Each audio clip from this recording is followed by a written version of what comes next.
What do you say? Do you have any fond memories of working on the set of Darkman 2, and how was it to work with the late Larry Drake? Wait, what? Whoa. No, neither of us did. And Renee on the Darkman 2. Darkman 2, how was it to work on Darkman 2 in Toronto? And then what else about? How was it to work with the late Larry Drake? Oh, Larry Drake. Yeah. Larry Drake. Oh my gosh. No, he was great. He was just out here doing his thing. Arnold Vosloo was the one that really captured me. I mean, my gosh, this guy was just charming and a wonderful actor. And it was so I was kind of thrown into it the last minute because I think they had to recast the part. Rob's like, yeah, you go on to Toronto. And I loved looking around the city, went to Niagara Falls, saw as many shows as I could. So to me, it was a whole experience about being in Toronto. And that's what I remember about Darkman 2.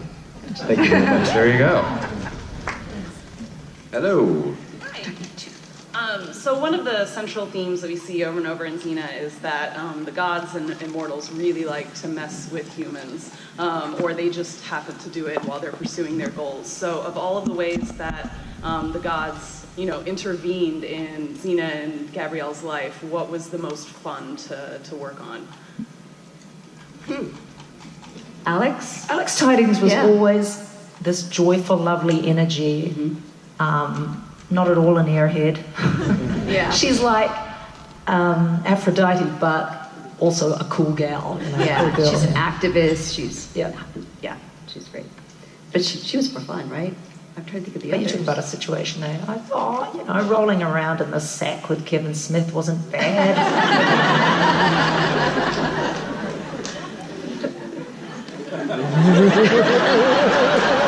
I think that stands on One its for the own. team, girls. Thank you.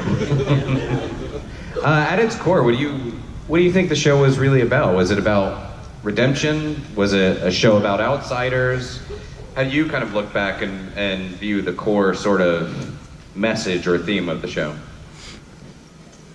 We've talked about that it just attracted people who felt marginalized. But I think that the show was about redemption. It really was. It was about how do you sort of exorcise those demons and move to something bigger and better, which, yeah.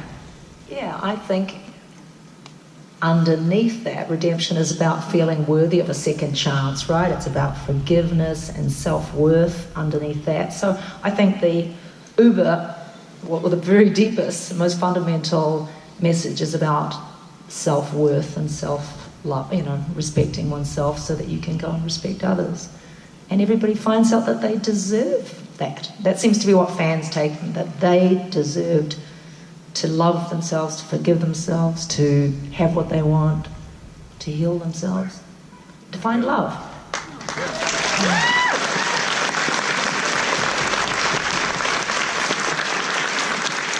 Hello. Oh my God, that was so deep. I'm exhausted. It was good. It was solid. Hey Lucy, hey Renee, welcome to Toronto. I'd love to hear your thoughts on the city as well as the country in general, but before you do that, Lucy, do you still kickbox with your brothers? And Renee, I'd love to hear your best injury story. Injury story? Injury story, sorry. Injury story. Do you kickbox your brother? That's news to me. I've never... I thought you used to kickbox with your brothers, that's how you got into... No, that was all these fans coming up to me yesterday, these women going, Xena inspired me to beat the boys up at school, and I was like... Yeah. Well, I wouldn't go that far. It's not nice. Sorry, love. Go ahead, Renee. Any injury stories or? Oh gosh. Must have a twisted ankle in there or something, eh? Yeah, I didn't have much. I can't really say. Yeah, it was just a little sprained ankle, no big deal. But gosh, I'll never forget Tammy, who was the stunt double for Gabrielle. And she's this little dynamo, but she and I miscoordinated a turn of the staff, and it hit her in the nose and broke her nose. And she came back the next day. She's like, I'm fine. Let's move on. So her stunt people suffered a lot. You caused the injuries, yeah. So how do you feel about Toronto and Canada? And I'll end it with that. By the way, this is the most chill question delivery I think I've ever heard. You stroll on up. He's like, "Hey guys, Toronto, thoughts?" Do you have any impressions of Toronto? Oh, I love your city. I love the Kensington markets and Chinatown are like my favorite place in North America. So, yeah, and it's a huge town, but it's kind of spacious somehow and people are relaxed and, yeah. So when you have tourists come and they're staying in the Marriott at the Sky Dome, whenever the dome opens or closes, the whole hotel rocks. So coming from California, I'm going, oh shit, we're having an earthquake. And I'm like, oh wait a minute, I'm in Toronto. But I'm literally watching the walls, hear them creak and crack, and the gears are rolling over, and I'm going, whew. Yeah, it's crazy. That sounds terrifying. Wow. Hi. Hi, Lucy and Renee. I'm fanboying a bit right now, so this is hard.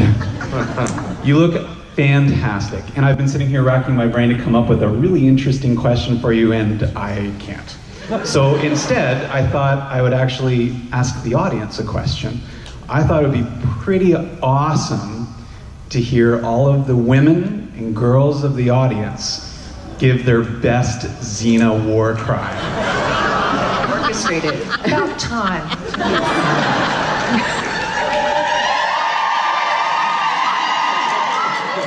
Fellas,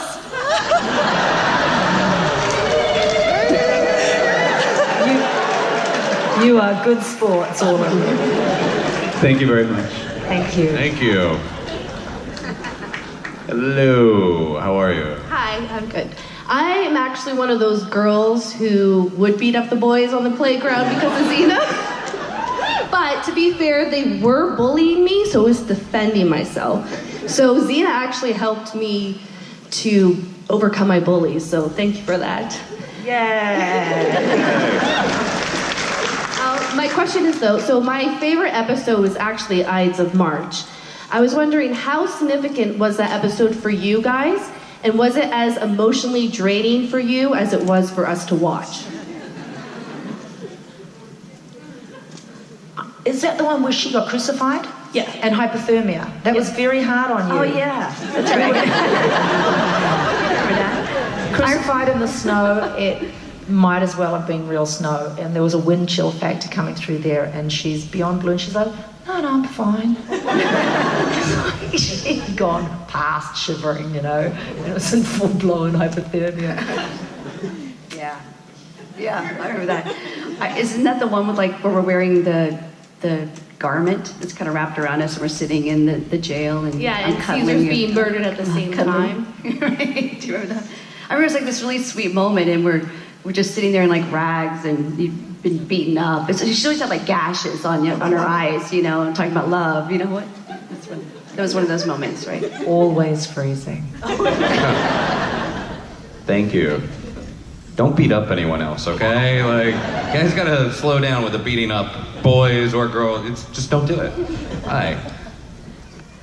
Hi, I have a question for Lucy and Renee. Well, more of a thank you for every woman in this room, how you've represented us, and you're just our heroes, and we're so thankful, and that's all I wanted to say. That was Thank you very much. You're welcome.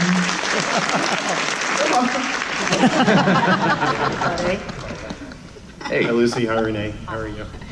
I have a question. So, my favorite villain is Callisto. I was wondering who is either both of your favorite villains, or who do you think was the most formidable that Xena ever took on? Who was Claire's character? Alti, right? Alti's the favorite. She was great. Alti, yeah, she just wins. She wins on every score. Her as a person, her as a, you know. Yeah. She was the one where you're like, please bring her back over and torture us. Please bring her back. Put a spider in my mouth. I don't care. Just bring Claire back. Thank you so much. Thank you. I love this little conga line of people. this is a fun one. My name's Anastasia. I work for the Directors Guild of Canada. I'm in film in Toronto, Toronto North. What was your craft table like, and how far was it from set? Craft table. How was Crack it? table. Crack table. Yeah. A few steps away. Yeah. There is no craft tables in It's New different, Zealand. yeah. It's not like in America or probably Canada where you have the crafty and there's just stuff everywhere from Cheetos to Doritos. And From morning to night, constant yeah. food. Everything you're not supposed to eat. No, it wasn't